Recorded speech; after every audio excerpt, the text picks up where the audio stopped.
So the 10 best books of 2024, five fiction, five nonfiction, staff of the New York Times Book Review. And again, I do kind of like their little handsome Yeah, they do a good job with their graphic. graphics for sure. Look at that. I feel like Uh, I just want to tell our listeners right now, I did not read any of these books. you didn't read any of the No, 10. I knew about a lot of them, but I really missed I just kind of missed the big popular books well, they're not big and popular, but you know what I mean, like the critically acclaimed, like I just kind of missed them this year. Yeah, So they were, I think most of them were familiar to me, but I have not read a single one. right, right. Well, you were busy reading the trashy stuff, you Yeah, said. exactly. We Yeah. have our priorities. Yeah. So first we're going to start with the five fiction books. Liz, why Yes. don't you name this first one here? All right. The first one is All Fours by Miranda July, who is a very cool person. She is. This is this is one of the books I read. Oh, Um, yeah. yeah, and you know, it was really well written, but it was really kind of intense. I don't. I, I'm a little worried I might be sexist because I was so it's what is it? Someone called it. It was the first great perimenopausal novel. Oh. Wasn't Miranda It's July like a riot girl? I feel like she was either an actress or a music artist. You Yeah, I you think could so look her too. up. I'll look her up. Yeah. But I'm going to talk about All Fours briefly. Okay. It's basically about a woman who's married to like a sweetheart husband, and they have a little boy, and I think she wins a grant. She's a writer, and she takes the money and decides to take a trip across the country or something. But she actually only winds up going 30 miles, checking into a motel, and weirdly spending like thousands of dollars to redecorate the motel room and stay there for a few weeks, like with really expensive stuff.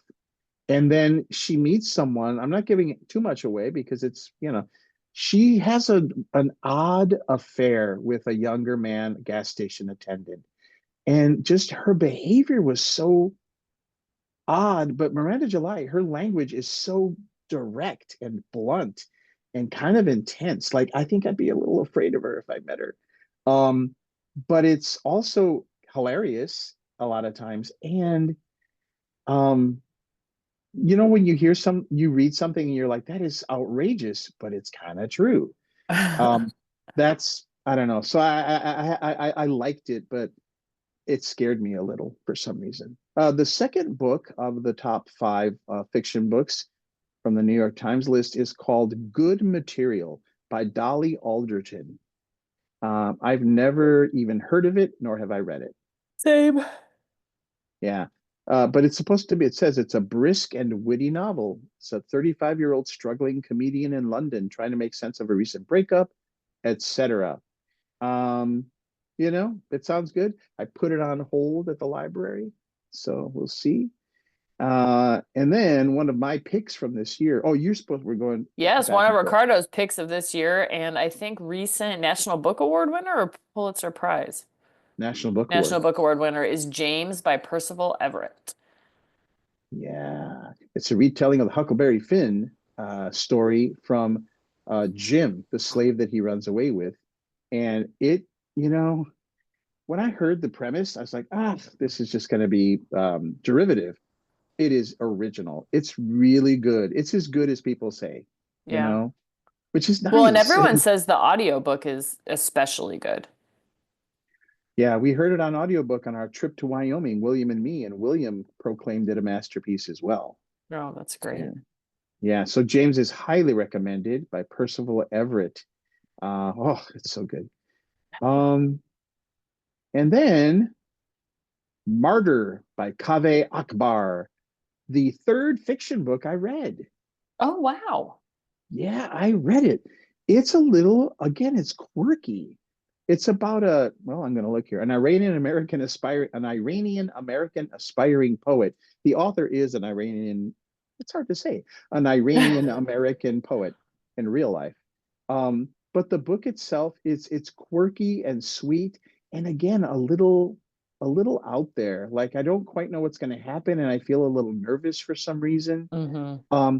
But it turns out to be pretty profound, and in the end, kind of weird and mysterious. Like I didn't understand the ending, but it's definitely entertaining and interesting, and it deals with life and death, and he's suicidal, and his mother dies in a plane crash Oh, um, that is blamed. Is it like blamed on the United States somehow?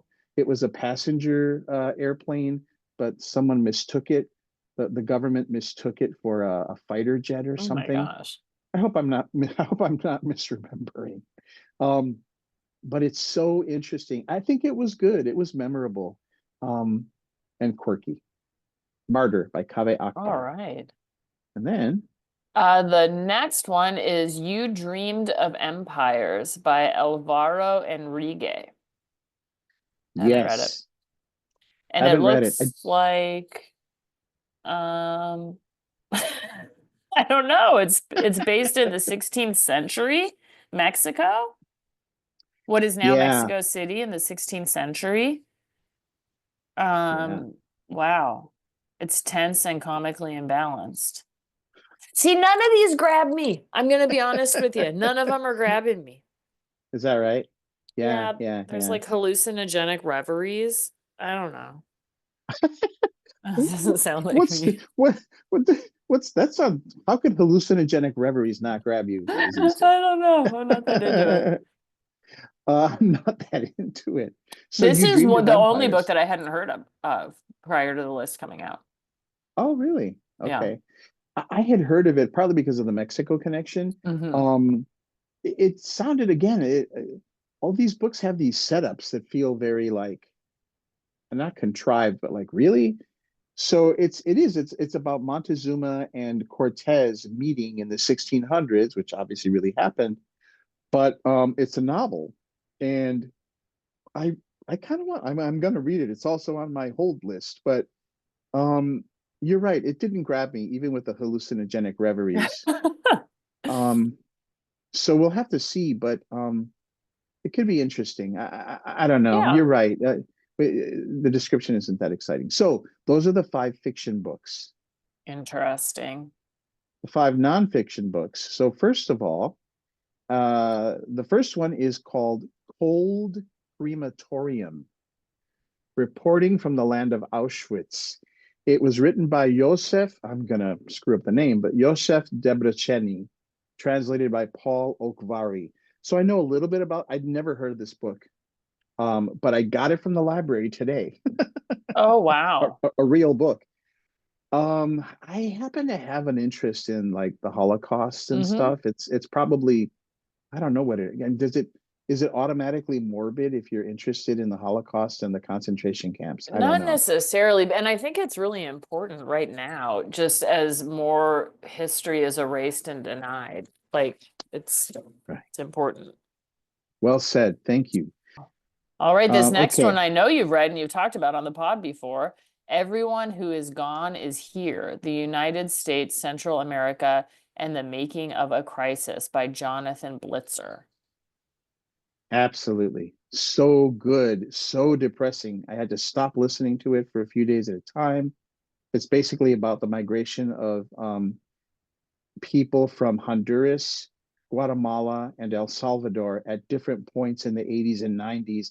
The particular horrors of those countries, they weren't all the same. It wasn't the same stuff happening. And what drove people to flee at different points and how the US dealt with it, which wasn't always so good. Yeah, We've got a Stephen Miller is in this book, and he is not a pleasant person, and he's back in power. yeah. This is important So history too. yeah, it is, and it's super thorough, and it does that thing where it focuses on some specific characters, like some immigrants, but also some governmental people, and you learn the story of the history through their experiences, which I think is amazing. It's a great way to tell history. So everyone who's gone is here. I, and then the next book is I Heard Her Call My Name by Lucy Sante. It's a memoir of transition. That is quite a haunting book cover, by the way. Hmm. Um, So it's basically about transitioning, I believe, from male to female, and the life of this woman. I wonder if it was someone named Luke Sante, because I've heard of that name, Oh, but I maybe. haven't read the book. So it's basically about transitioning, but it's also, I think it looks like it says a history of, the times, the 1970s in New York. Uh, she was an only child of isolated immigrants, and to go from Well, that to having this transition in adulthood, at the you age of know, 66. yeah, Yeah, exactly. that's incredible. Yeah. All right, the next one is Reagan, His Life and Legend by Max Boot, which I did hear is very good. I have no interest in reading a biography of Ronald Reagan whatsoever, but I have heard it. I'm not a big presidential biography person. I know some people love it, and it's fun when these ones finally come out that emerge as sort of definitive, but probably won't read it. Yeah, yeah. Um, I got it for like $6 on Audible. I can Yeah. see that this isn't good, but like Reagan was the president when I was born. So Mhm, I was not an adult during his presidency and was not traumatized by his leadership and policies in the way that many people were. Um, mhm.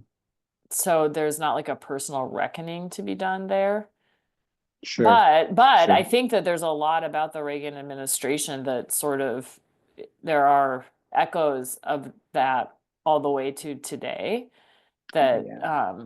it might be interesting, but I'm not interested. All right, the last one is The Wide, Wide Sea, Imperial Ambition, First Contact, and the Fateful Final Voyage of Captain James Cook by Hampton Sides.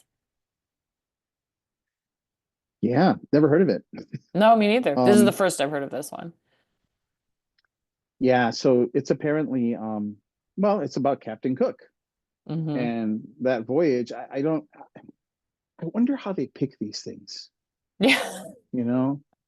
It looks interesting-ish if you're into Yeah. all that stuff, but um so Liz, I've decided I'm gonna really, really try to read all 10 this Wow, good year. for you. That's a great, Yeah. what's the word? Goal? Yeah, goal is a word, but like a resolution, like a New Year's resolution. It is a resolution. Yeah. I make the resolution kind of every year, Hmm. and I've never read all 10, but I've got four already under my belt. That's great. Yeah. Yeah, you're almost there. Yeah. So those are the 10. Which ones have you read? You'll Which have ones to do you let want to us know, read? Ricardo. We'll check in later in the year to see how you're doing on your quest.